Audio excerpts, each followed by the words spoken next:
Hi, everyone. Welcome to the Pure AI podcast, where flesh and blood journalists do the legwork and AI swoops in for the last mile audio conversion. I'm John K. Waters, editor-in-chief in the Converge 360 group of 1105 Media. And with me, as always, the glue that holds our editorial team together, our sticky but unstoppable editorial director, Gladys Rama.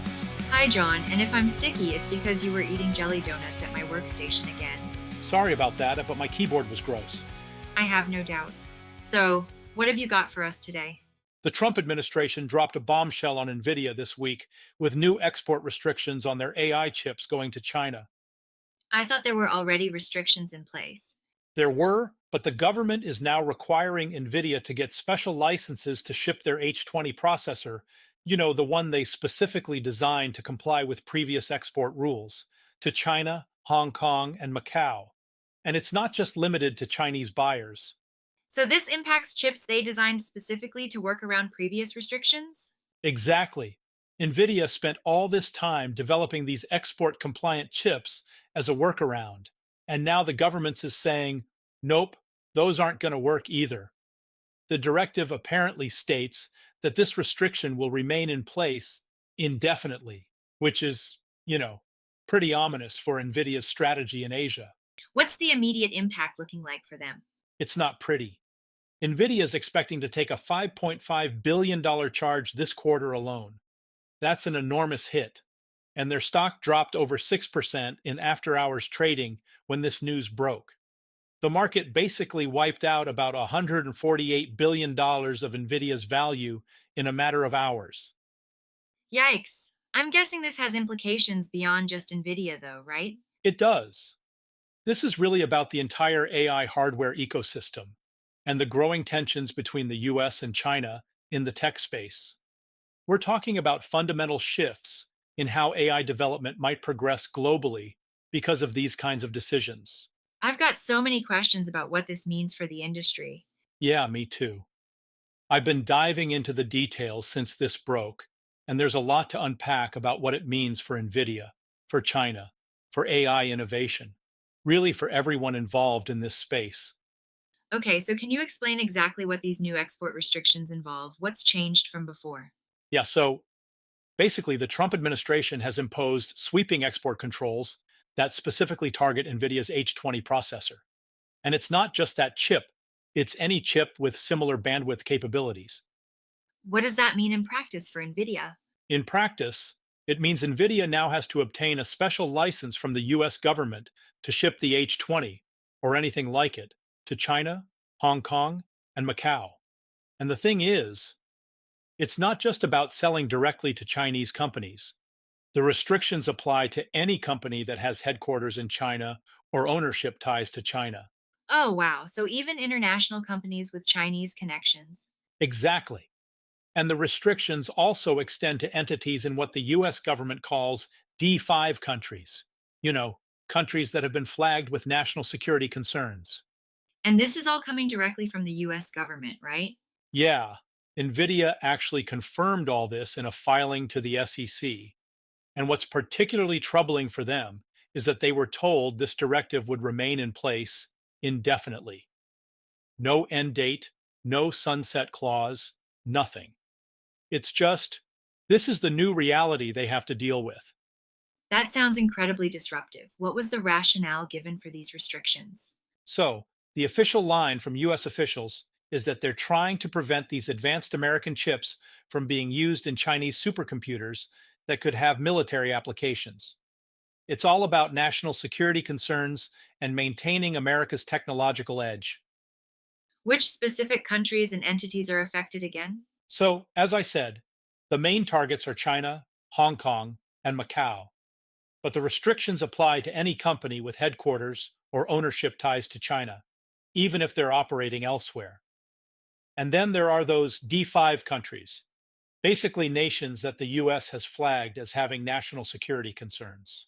And this is specifically targeting high performance chips used for AI, right? Exactly. It's aimed at high bandwidth chips that are optimized for AI workloads. The H20 was NVIDIA's answer to earlier restrictions, It was literally designed to comply with the previous export rules. They created this chip with reduced capabilities compared to their top tier models like the A100 and H100, specifically so they could still sell to the Chinese market. And now, even that workaround has been blocked. It sounds like the goalposts have been moved significantly. The goalposts haven't just been moved, they've been put on a different field. This basically it kneecaps Nvidia's entire China strategy. And remember, this isn't just about one chip. The directive covers the H20, the L20, the L2, all these export compliant GPUs that Nvidia developed throughout late 2023 and 2024 specifically as workarounds. So let's talk about the financial fallout from all this. Because, this has got to be hitting NVIDIA's bottom line pretty hard, right? Nvidia is expecting to take a $5.5 billion charge this quarter alone. That's billion with a B to cover inventory, purchase commitments, and all the associated reserves they need to set aside. That's an enormous sum to absorb in a single quarter. It's massive, and Nvidia has to just write that off. You mentioned that as soon as the news broke on Wednesday, NVIDIA's stock tumbled by 6.3% in after hours trading. Investors basically wiped out more than $148 billion in NVIDIA's market cap in just a matter of hours. Right, but Nvidia wasn't the only one caught in this crossfire. AMD took a huge hit too, because their MI308 chip is similarly affected by these new restrictions. Their stock dropped nearly 6% as well. I'm curious about how analysts are interpreting all this. What's the expert take?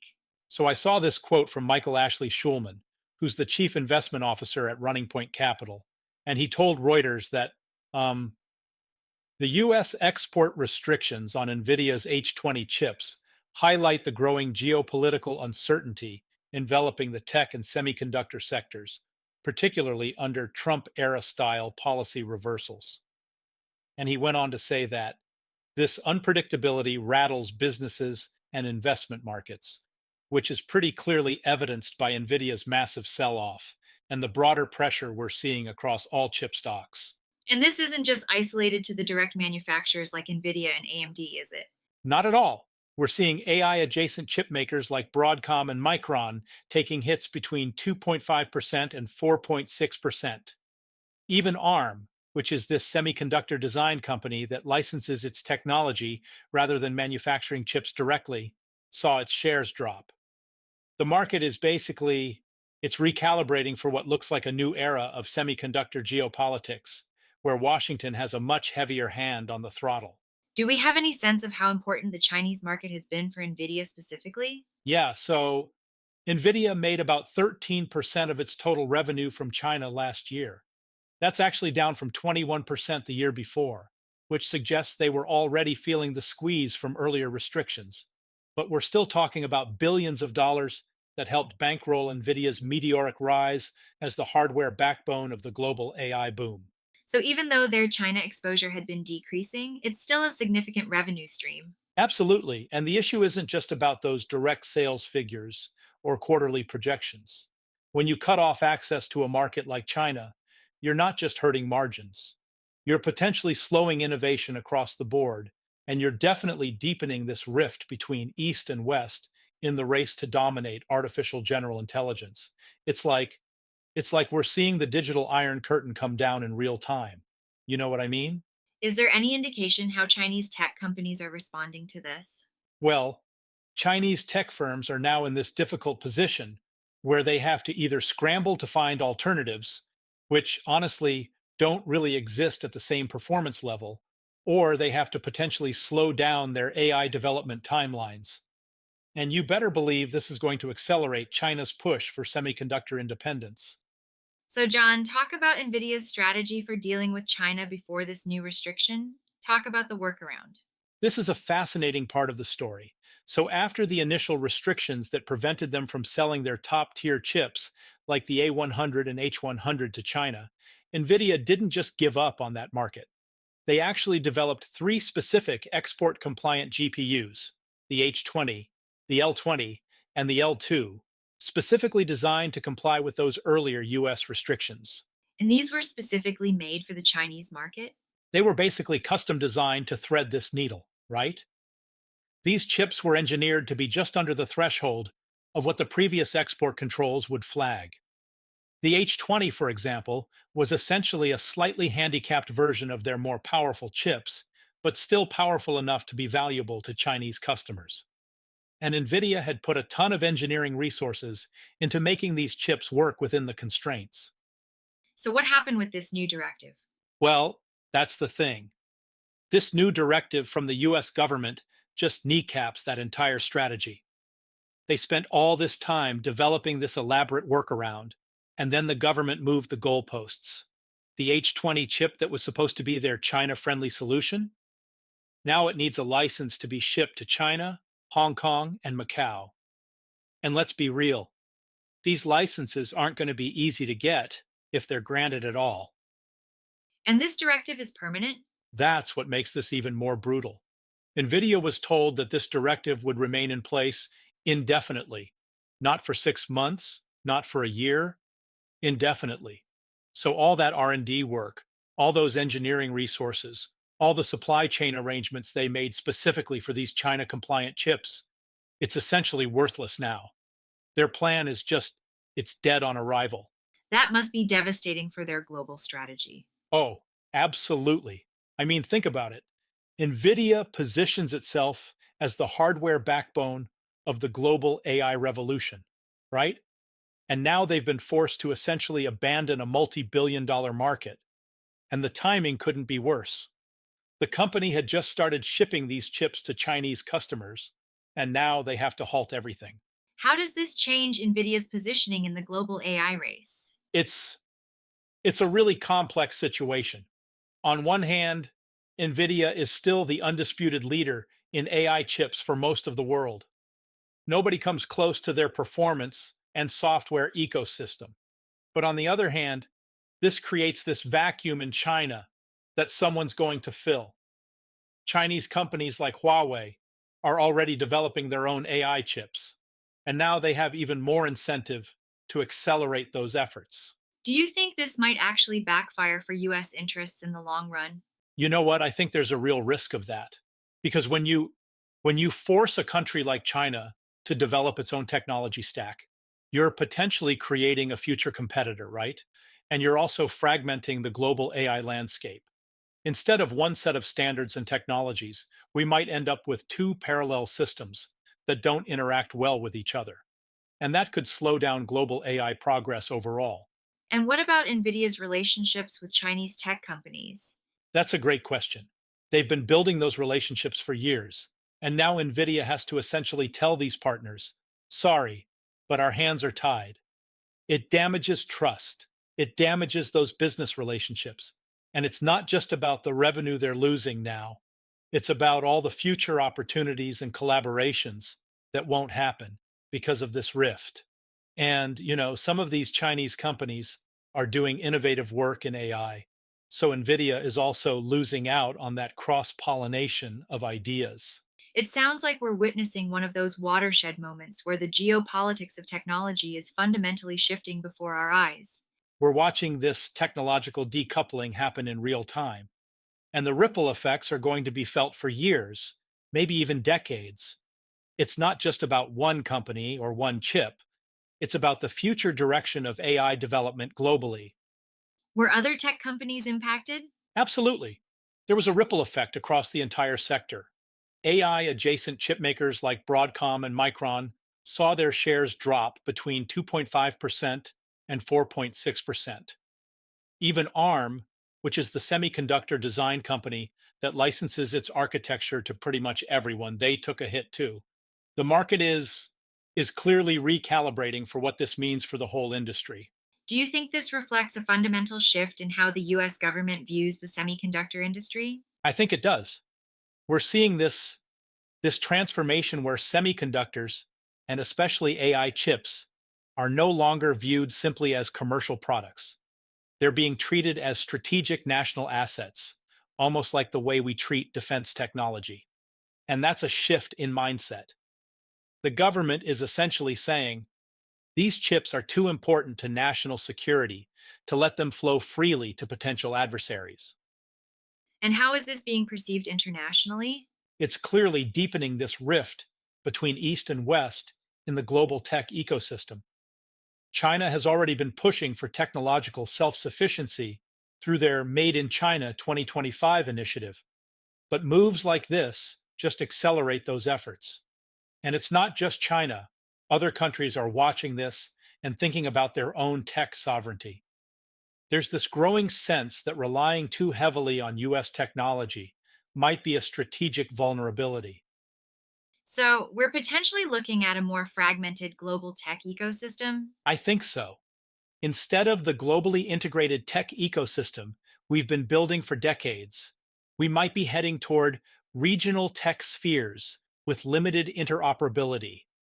And that has implications for everything from standards development to supply chains to the pace of innovation itself. When you fragment the market, you lose some of those network effects that have made tech innovation so rapid. That's quite concerning when you think about the global challenges we face that might benefit from AI solutions. It really is. When you think about using AI to tackle climate change or healthcare challenges or food security, these are global problems that would benefit from global collaboration. But if we're building competing AI ecosystems, that cooperation becomes a lot harder. The tech Cold War doesn't just hurt companies' bottom lines, it potentially slows progress on some really important issues. And it creates an opportunity for other companies to step in, right? Oh, absolutely.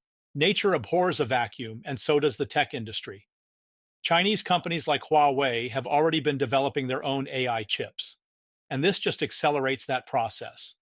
They recently launched their Ascend 910B processor, which is supposedly competitive with some of Nvidia's earlier generation chips. And now, with these new restrictions, there's even more incentive for China to pour resources into domestic alternatives. Do you think Chinese made chips could eventually compete globally with Nvidia? Well, that's the million-dollar question, isn't it? In the short term, probably not. Nvidia has this massive lead in terms of the software ecosystem built around their chips. Like CUDA, their parallel computing platform, is basically the industry standard. Everyone builds on it.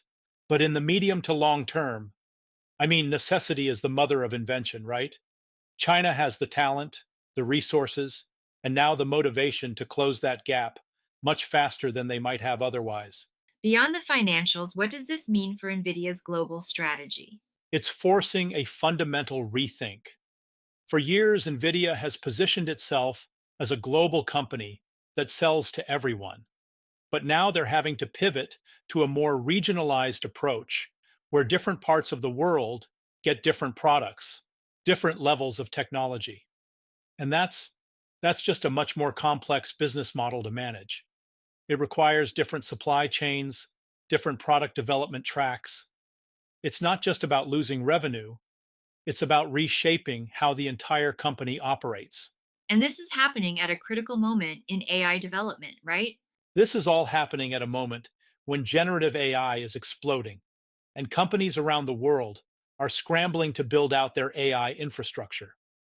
The demand for these advanced chips is through the roof, and now NVIDIA has to figure out how to navigate this incredibly complex geopolitical landscape while still trying to meet this unprecedented demand.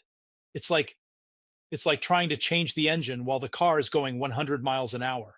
So, with all these challenges in China, it sounds like Nvidia is having to rethink their entire approach. Are they making any big moves to adapt? Oh yeah, absolutely. Nvidia is making this massive pivot. They're basically saying if we can't sell there, we'll double down here. In a really interesting parallel move, they've just announced they're going to manufacture their AI supercomputers in the United States for the first time ever. What exactly does this US manufacturing strategy look like? They're building this new domestic manufacturing footprint across Arizona and Texas. And they're not doing it alone. They're collaborating with huge partners like TSMC, that's Taiwan Semiconductor Manufacturing Company, and then also Foxconn, Wistron, Amkor, and Spill. They're creating this whole ecosystem on US soil. How far along are they in this process? They're actually moving pretty quickly on this. The Blackwell chips, which are their next generation, advanced AI processors, are already in production at TSMC's facilities in Phoenix. And they're ramping up this supercomputer assembly in Houston and Dallas as well. From what I understand, they're expecting to hit mass production within the next 12 to 15 months. So this isn't just some far off plan, you know? This is happening now. That sounds like a massive undertaking. What kind of investment are we talking about here? Nvidia is projecting that they'll generate up to 500 billion worth of US made AI infrastructure over the next 4 years. That's not just chips, that's the whole stack. Complete supercomputing systems. And what about jobs? Does this create new opportunities in the US? Oh, for sure. We're talking about potentially hundreds of thousands of jobs, and not just assembly line positions, but all sorts of roles across the supply chain. Engineering jobs, logistics, quality control, you name it. It's a significant economic play. Is this purely a reaction to the China restrictions, or was this part of a longer term strategy? Well, that's the interesting thing. I think it's probably both, right? Nvidia has been watching these geopolitical tensions build for years now. The writing's been on the wall. But the recent restrictions probably accelerated their timeline dramatically. It's like they had this contingency plan in their back pocket, and now they're just hitting the gas on it. What are some of the challenges of shifting manufacturing to the US? Well, building advanced chips is probably one of the most complicated manufacturing processes humans have ever developed. You're dealing with processes measured in nanometers. We're talking billionths of a meter. The factories themselves cost billions to build, require incredible precision, and need highly specialized talent. And the US hasn't been a major player in advanced chip manufacturing for decades, so there's definitely a learning curve here. But TSMC bringing their expertise to Arizona helps bridge that gap. Does NVIDIA have any unique advantages in making this transition work? NVIDIA is actually using their own AI technologies to build these new manufacturing facilities. They're using NVIDIA Omniverse for creating digital twins of the factories, and Isaac Groot for robotics automation. So they're literally using AI to build the factories that will make the chips that power more AI. It's like it's like AI inception. How did NVIDIA's CEO Jensen Huang frame this move? He called it a historic pivot. His exact words were, "The engines of the world's AI infrastructure are being built in the United States for the first time." And that's not just PR spin. This really is a significant shift in how and where the most advanced computing technology gets made. It's embedding resilience into their core operations in a way that they haven't had before. So, this is really fascinating to me. NVIDIA is actually using its own AI technology to build these factories. Nvidia is basically eating their own dog food, right? They're leveraging their own tech, specifically Nvidia Omniverse and this new robotics system called Isaac Groot to actually design and run these new AI chip factories. Can you break down what those technologies actually do in this context? So Omniverse is like it's this incredible platform that lets them create these super detailed digital twins of the entire factory. It's basically a complete virtual replica where they can simulate everything: the production lines, the robotics, the material flows, before they even break ground on the physical building. Digital twins have been around for a while, though. What makes NVIDIA's approach different? What's different is the scale and the integration. These aren't just static 3D models. They're fully interactive, physics-based simulations that run in real time. And they're using their own GPUs to power these simulations. So it's this virtuous cycle where they're using their chips to design factories that make more chips. And what about this Isaac Groot system you mentioned? That sounds new. So Isaac Groot is their advanced robotics platform. The Groot part stands for Generalist Robot Zero Zero Technology. It's this AI system that can control industrial robots doing complex tasks in manufacturing. So instead of programming each robot movement individually, the AI can learn and adapt to different situations on the factory floor. So they're actually using AI controlled robots to build AI chips? Exactly. And the beautiful thing here is that these robots are powered by the very same GPU architecture that they're helping to manufacture. It's like this perfect closed loop system, right? Jensen Huang has this vision of what he calls AI factories building AI factories. What does he mean by that exactly? So, the way Jensen frames it, um, he sees these new facilities as more than just traditional factories. They're like these integrated AI systems that are specifically designed to produce the infrastructure for more AI.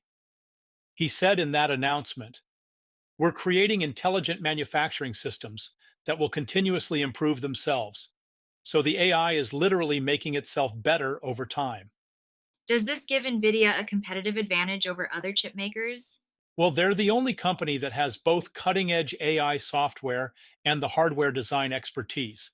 They can optimize the entire stack from the factory floor all the way up to the finished product. No other chip company has that vertical integration of AI tools. But isn't there a learning curve?